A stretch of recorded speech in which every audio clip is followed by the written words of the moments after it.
Uh-oh. That doesn't look good.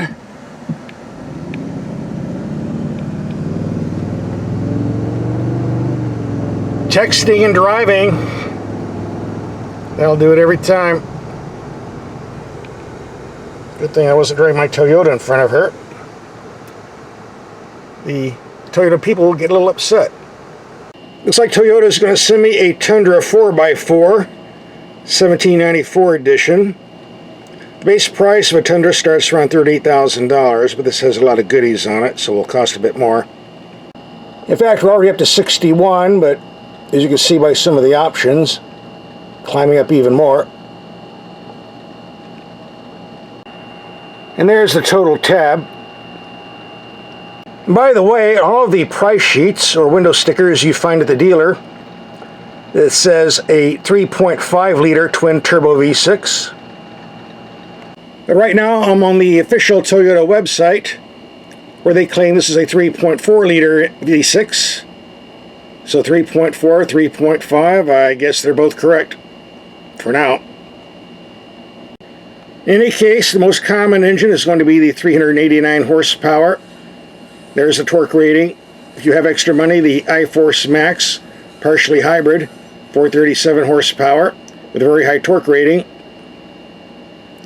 And on the super cheap base models, a 348 horsepower version, but I don't think you're going to see too many of those. And all these numbers compared to the V8, which has now been discontinued. I know that's sacrilege in a truck. No V8 at all. A lot of people aren't going to be happy. They put out 381 horsepower. I'll take a close look at this engine later on in the video, but as far as fuel economy goes, the V8 in a double-door 4x4 configuration was rate 13 to 17 mpg. Now they bumped it up to 17 to 22 with this twin-turbo V6. Impressive numbers if you can really get it. We'll find out soon enough. By the way, we also tested the 2022 GMC Sierra 1500 Denali. We'll have a link for that video at the end of this video. And we also tested the 2022 Ram 1500 5.7 liter with e-torque. We'll have a link for that video at the end of this video as well. So you're getting 3 truck tests instead of 1, all free. So enough of looking at the paperwork. Let's take a peek at the real vehicle in person.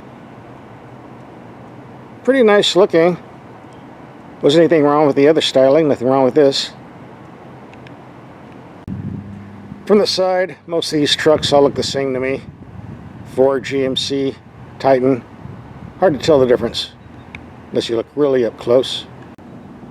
But going to the rear, yeah, we can definitely see some differences, especially with these interesting taillights.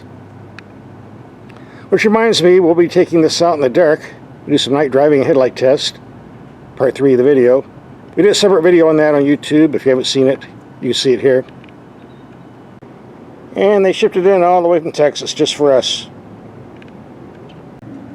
This is the 1794 edition. You can get on the website and see what that means. I'm not going to take up space explaining it here. Just means it has a lot of extra goodies to jack the price up, including these steps that come out when you open the door and then go back in when you close the door. This can be turned off if you desire it. By the way, if you're in the habit of opening doors to get your gear, which I'm always doing when I'm camping, you better step back before these steps come out or your legs are going to get walloped. And trust me, it hurts. A lot of people are upset because the V8 is gone. Had a very nice reputation in the, I think it was 14 years it was used in the truck. It had more power than necessary to pull this heavy truck, but when you put the foot down on the pedal, it sure guzzled gas like crazy, and they just need something a bit more economical with more torque and more horsepower, all in the same package, and that's what we have here. A sign of the times. As far as reliability, this engine isn't really new. It's been used in other vehicles in basic form anyway before it got landed in the Tundra. And if you're on your social media platforms, you're probably reading when it first came out, there were some issues, but not with the engine, with some of the turbo hardware. That's because the Japanese vehicles with this basic engine turbo setup are using Japanese-made parts, and the ones over here are making American subcontracted parts, according to the Toyota spokesman I spoke to. and that's been resolved. And on this new truck, they did away with the leaf suspension, going to coils to provide a smoother ride. And this has the optional self-leveling air suspension. I haven't read all the data on it. I'm just told it's a lot more comfortable to drive than the standard coil suspension, and I guess we'll find out. Even though this bed has a composite coating on it, they gave us a $195 rubber mat for extra protection, which is a good idea, except there's nothing to secure this down, and I'm suspecting the first time you park in the shopping mall, someone's going to run off with it, unless you want to get a drill and screw some holes and bolt it down. We'll see if it's still here at the end of my weekly test. Toyota completely redid the cabin, which has some good points and bad points. On the positive side, it's far better looking than the previous one. Certainly more modern. Get a decent sized glove box. A lot of simple buttons. Big enough if you're wearing gloves too, which has always been a Tundra trademark. More buttons down here. A very large info screen. This is the optional one. Slightly over 12 inches. I don't recall what the standard one is. Someone told me 8 inches, no one said 4. I'll have to look that up. On the negative side, if you do some up-close examinations that are still using some questionable plastic quality, like this wobbly knob here that looks like it's going to break. Doesn't mean it's going to.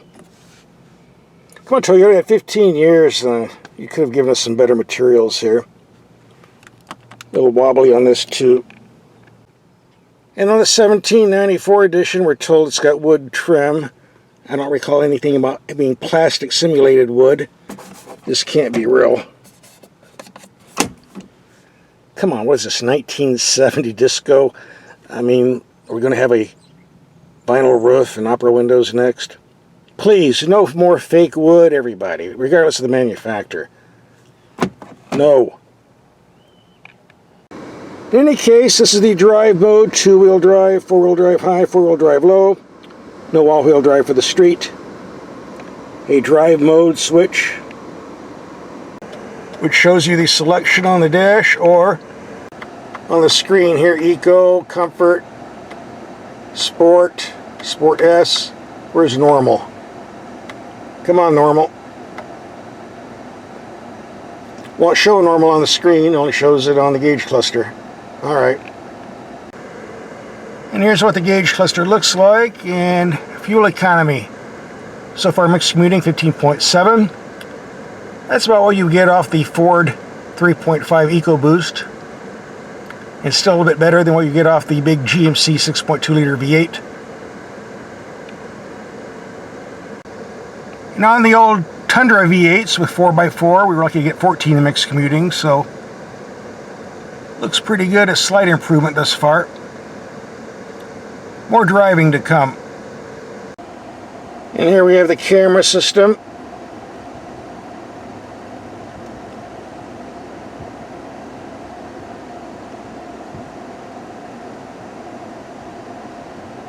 One of the advantages, if you have a big screen, is a big view. The view from outer space over here. The Tundra comes with about every so-called safety feature, safety gadgets I call them, and they can be turned off. Unfortunately, you turn the vehicle off, they come back on when you turn the vehicle back on. So you have to scroll through the menu and disconnect it all again. Very annoying. I wish I could just turn all this stuff off permanently, especially this annoying lane assist. It wants to fight the steering wheel if it doesn't like the direction you're going. Fortunately, that is easy to turn off on the steering wheel by pressing this right here, which I do every time I get in the vehicle. Very, very annoying to drive on the freeway. I want to concentrate on driving, not fighting the steering wheel. If you like this, hey, hook up everything. Go at it. Have a ball. My big gripe is when you turn all this stuff off, you get orange warning lights on the gauge cluster, which is the same color as the check engine lights and other emergency things. And These really should be a different color. Seriously. Purple, green. Not emergency orange. I guess you get used to it over time. So I turned the truck off. Let's turn it back on again. And all these safety nannies came back on again as well. Oh well. Alright, enough talking and complaining. Let's do some driving. That's what we're here for. And this power steering is very good, as it always is on Toyota Lexus products. They have a great ability to make electric steering feel hydraulic. Thumbs up for them. I might mention these mirrors, which are designed for pulling a trailer or boat or whatever. And you get a good view. And yes, they do fold. But they don't extend out or in. They just stick out like this when you're driving, so you gotta be careful. You can definitely hit something when you're going through the drive-thru on this side.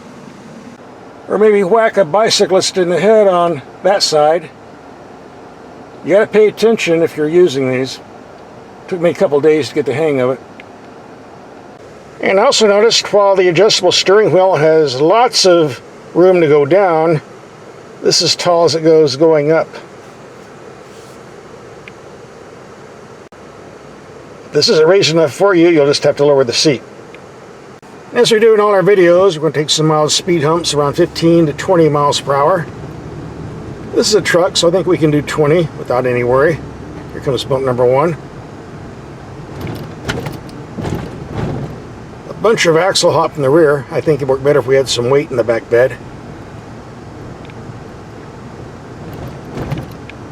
Here comes the next one, and here comes the big nasty one.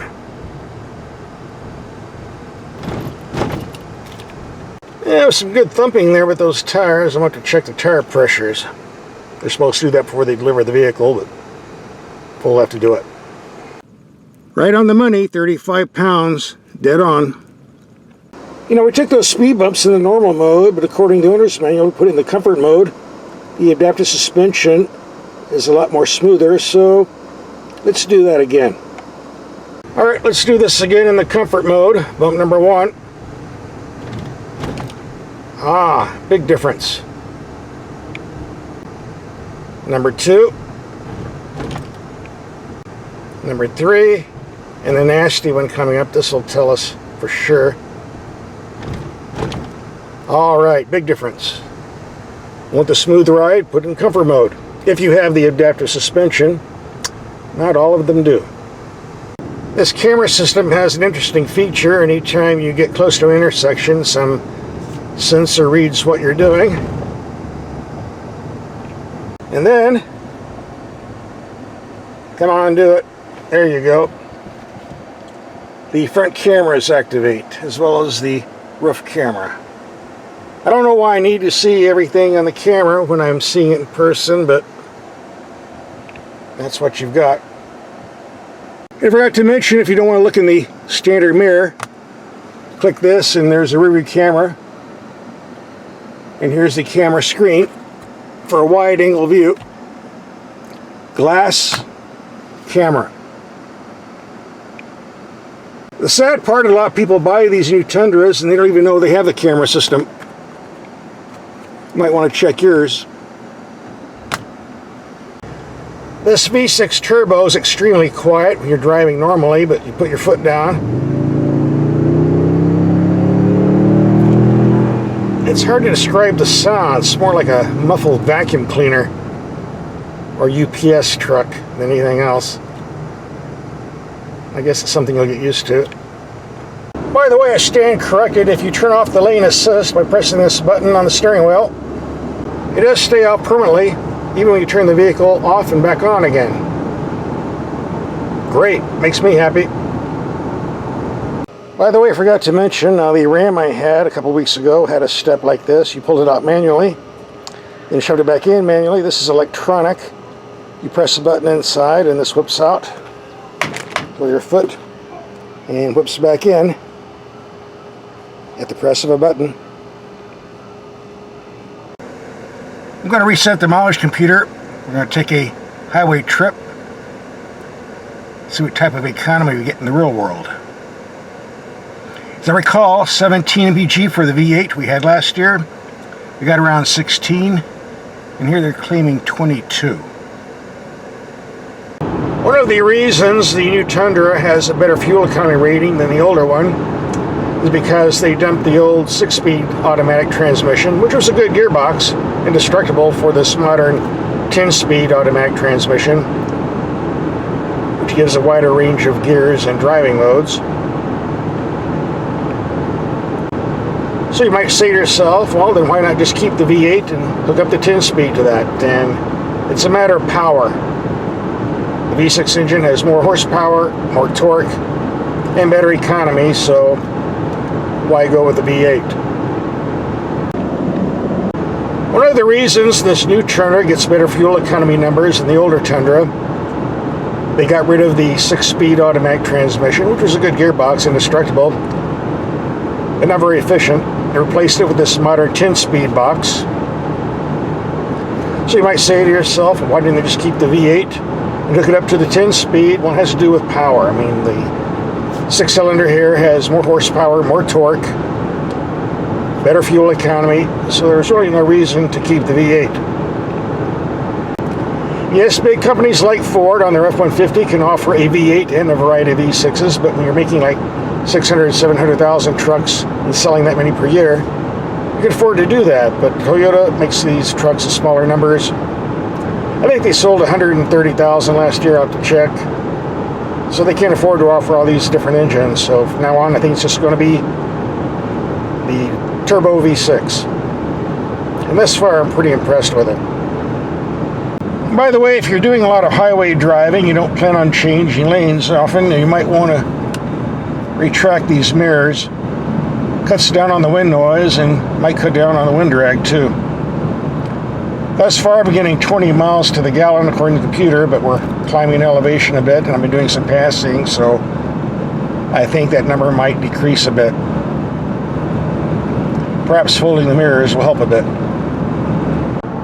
That was a nice 100-mile run, so let's pull over and see what the mileage computer says. Well, 19.2 mpg. That's 3 less than the 22 claimed by the EPA, but 3 more than the 16 I used to get off the V8 version, so that's a pretty good average. Let's do another freeway economy test, and this time I'll try to keep the speed down and not do any passing. Maybe we'll get lucky, get some higher numbers.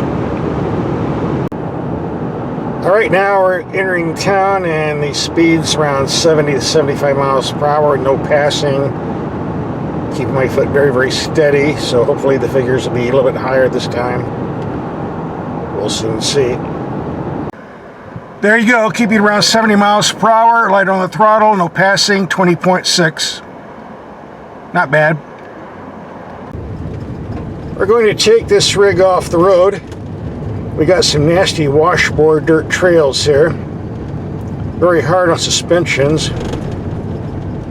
Usually around 20 miles per hour is the maximum on a conventional truck, but with this nice adjustable suspension, doing 35 and 40 in the comfort mode.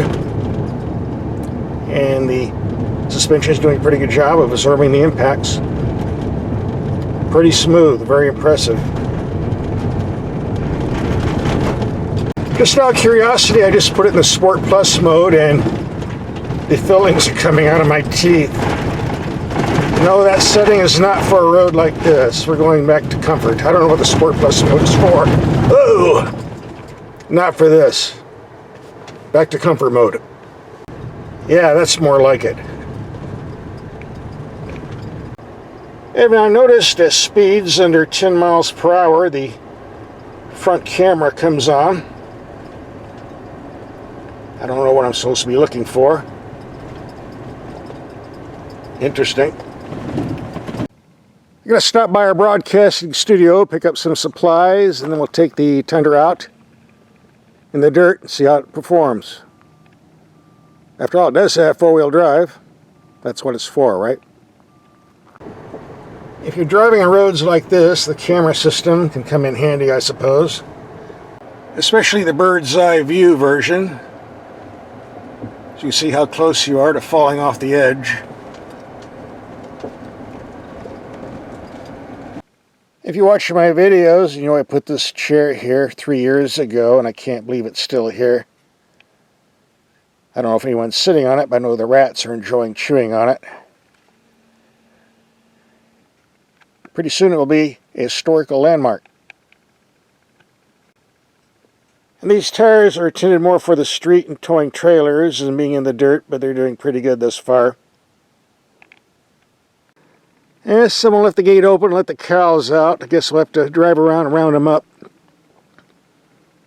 That's what a good truck is for, right? Oh, I found my cow. It's my favorite. I call her Hillary. Hey, come back here. And ordinarily I would get out and say hello, but not with this one. Not unless you want to be introduced to those nice sharp horns. Well, that includes our ranch patrol. Time to go back into town and wrap up this video. So after driving this new Tundra for a week, what do I think about it? Well, as far as performance, looks, and economy, it's definitely better than the previous model. And as far as being trouble-free and reliable, with long life, the Tundra has always been superior to anything Ford, GM, Chevrolet, or Nissan offers. That's not an opinion, that's a fact backed up by decades of records, reader surveys, and recall notes. So with this V6 turbo engine and 10-speed automatic transmission up being just as reliable, Toyota's going to have a real winner on their hands. Thumbs up for me thus far. I'll just leave it at that. If you didn't see our headlight test, read it on YouTube for the new Tundra. We have it here, so part 3 of the video, here it is. Okay, it's dark enough. Let's get down to business and check out these lights. We had a big storm an hour ago. The vehicle's covered in mud, but I did wipe off all the headlights and taillights so they'd be nice and squeaky clean. And here's what the taillights look like. Triple set, very easy to see, very bright. And it appears the emergency lights are embedded in the taillights. Very bright. Hey, we got a disco going here.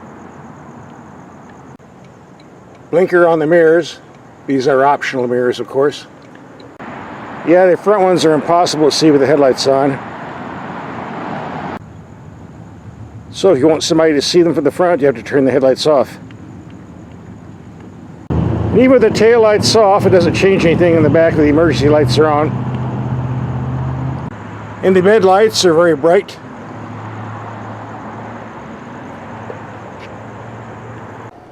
And here's what the camera system looks like.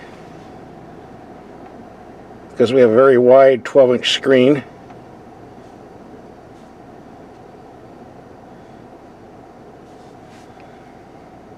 And that is the view of the bed, looking back. The instrument panel lights up pretty good. A large map if you want that. Right now we're looking at the regular mirror. We can't see too much because it's dark back there. We also have a camera in the back that goes to the mirror like so. There we go. And yes, this is optional. Yeah, let's do the map with the night view. There we go. Now we can see it a lot better. And all of the climate controls and other goodies light up pretty good. As well as the shifter and the drive mode control. Alright, getting to the headlights. This is a wall 33 feet away. We're on 100 yards.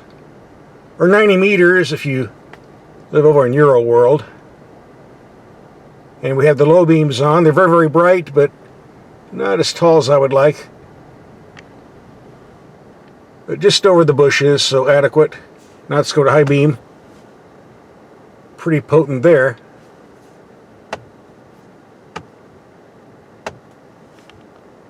So let's check out the street signs down there about a quarter mile away on low beam.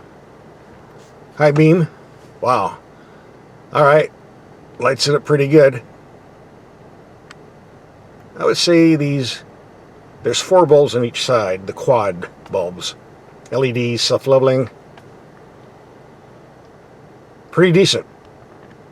If you do a lot of freeway driving at night, these headlights definitely work pretty good.